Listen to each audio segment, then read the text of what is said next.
छत्तीसगढ़ में जशपुर के पत्थल गांव में एक गाड़ी जो है वो लोगों को कुचलते हुए निकल गई है। ये बहुत ही बेहद अफसोसनाक खबर है क्योंकि त्योहार का दिन है, लोग विसर्जन का जुलूस निकाल रहे थे।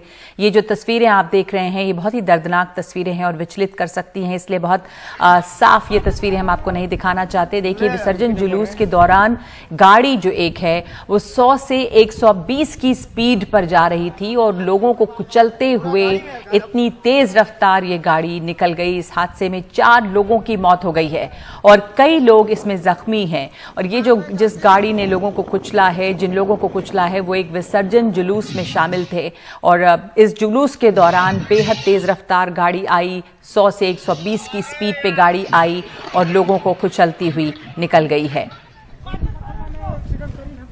इनकी नंबर है। जैन साथियों, आज जब मैं आपसे बात कर रहा हूं तो एक गंभीर विषय पर आपका ध्यान दिलाना चाहता हूं। भारत की 41 ऑर्डिनेंस फैक्ट्रियां जहां पर सेना के लिए हथियार बनते हैं और जिनका इतिहास आज का इतिहास नहीं है, 220 साल पुराना इतिहास है। ऐसी तमाम ऑर्डिनेंस फैक्ट्रियां जहां पर गोला बारूद, तोप, टैंक से लेकर सेना के लिए उपयोग आने वाली तमाम सामग्री, तमाम हथियार बनते हैं, ये सरकार बेचने की तैयारी कर रही है। मोदी जी की सरकार हर चीज बेचना चाहती है। रेल बेचना चाहती है, सेल बेचना चाहती है, कोल बेचना चाहती है, सड़क बेचना चाहती है, बिजली बेचना चाहती है, पानी बेचना चाहती है, LIC बेचना चाहती है, बैंक बेचना चाहती है, स्टेडियम बेचना चाहती है, BPCL बेचना चाहती है, पूरा हिंदुस्तान बेचना चाहती है। और इसके लिए सरकार ने एक योजना बनाई है। 6 लाख करोड़ रुपए देश की संपत्तियां बेचकर अर्जित करने की योजना मोदी सरकार की है। अब इसी क्रम में भारत की एक महत्वपूर्ण कंपनी, सरकारी कंपनी, जिस पर अशोक का लाट लगा रहता था, आज उनका निगमीकरण किया जा रहा है। 7 निगमों में 41 हिंदुस्तान की आयुध फैक्ट्रियों को, 41 हिंदुस्तान की हथियार बनाने वाली सरकारी कंपनियों को डाला जा रहा है, उनका निगमीकरण किया जा रहा है। और नाम क्या दिया जा रहा है मोदी जी के द्वारा? बहुत चालाकी करते हैं मोदी जी कोई भी काम करने के पीछे। जब वो नोटबंदी करते हैं तब भी उसको जोड़ देते हैं कि हम काला धन लाएंगे, आपका देश तरक्की पे जाएगा, बहुत कुछ होगा।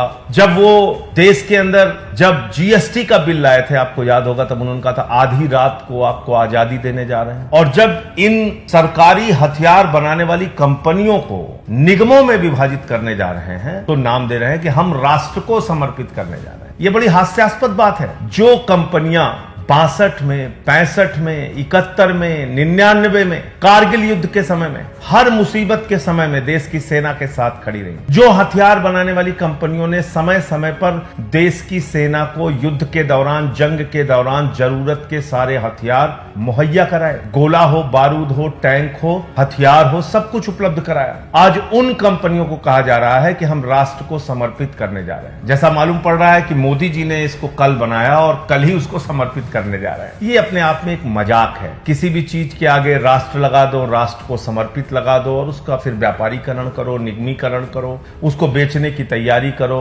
उसमें प्राइवेट प्लेयर्स को लाओ, उसमें निजी कंपनियों को लाओ, उसके शेयर बेचो और धीरे धीरे करके इन कंपनियों को बेच दो। ये मोदी जी की योजना रहती है। 1 लाख करोड़ की संपत्ति है। अगर हम इन तमाम सरकारी हथियार बनाने वाली कंपनियों की संपत्ति का आकलन करें तो लगभग 62,000 एकड़ जमीन और 1 लाख करोड़ की संपत्ति है। धीरे धीरे करके इसको बेचने की तैयारी है। हम सबको समझना होगा, जागना होगा कि क्या यह देश ऐसे ही बिकता रहेगा? क्या यह देश ऐसे ही बर्बादी की कगार पे पहुंचता रहेगा? क्या इस देश की तमाम मुनाफे वाली कंपनियों को निजी हाथों में बेच दिया जाएगा और सबके पीछे राष्ट्र का भला, देश का भला जैसे बड़े बड़े शब्दों का इस्तेमाल करके आपको और हमको मूर्ख बनाया जाएगा? इससे हमें सावधान रहने की जरूरत है। अभी आपने देखा कि किस प्रकार से कोल संकट पैदा कर दिया गया, एक प्रायोजित कोल संकट, जबकि भारत कोल के उत्पादन के मामले में, यानी कोयला के उत्पादन के मामले में दुनिया का दूसरे नंबर का देश है। भारत की कंपनी कोल इंडिया नंबर 1 की कोयला उत्पादन करने वाली कंपनी है और उस देश में कहा जा रहा है कि कोयले का संकट पैदा हो गया। क्यों?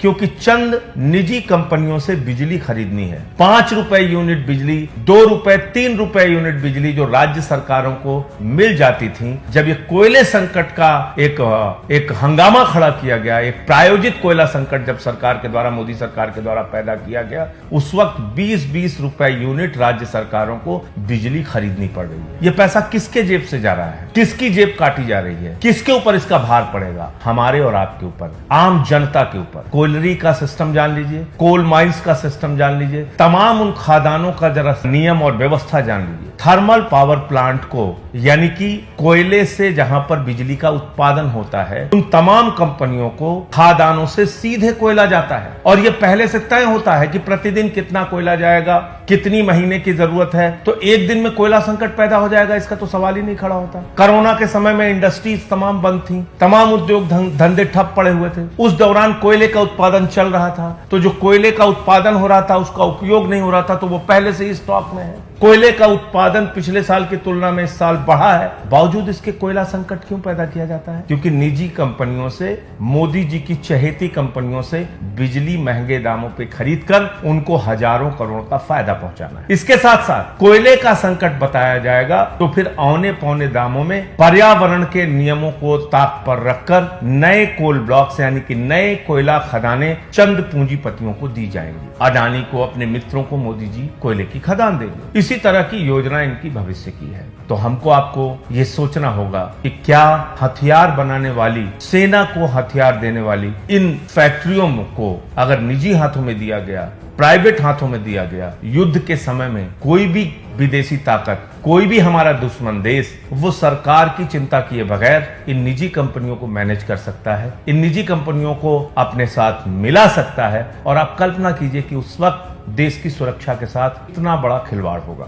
उस वक्त देश की सुरक्षा के साथ कितना बड़ा खतरा पैदा हो जाएगा। इसलिए इस फैसले का विरोध कीजिए। हमारी देश की रक्षा और सुरक्षा के साथ किसी भी प्रकार का खिलवाड़ नहीं होना चाहिए। और मोदी जी अगर 220 साल पुरानी हथियार बनाने वाली कंपनियों को, आयुध निर्माणियों को कल राष्ट्र को समर्पित करने जा रहे हैं, तो इनकी चालबाजी, इनकी चालाकी और इनकी होशियारी को समझिए। जय हिंद, इंकलाब जिंदाबाद।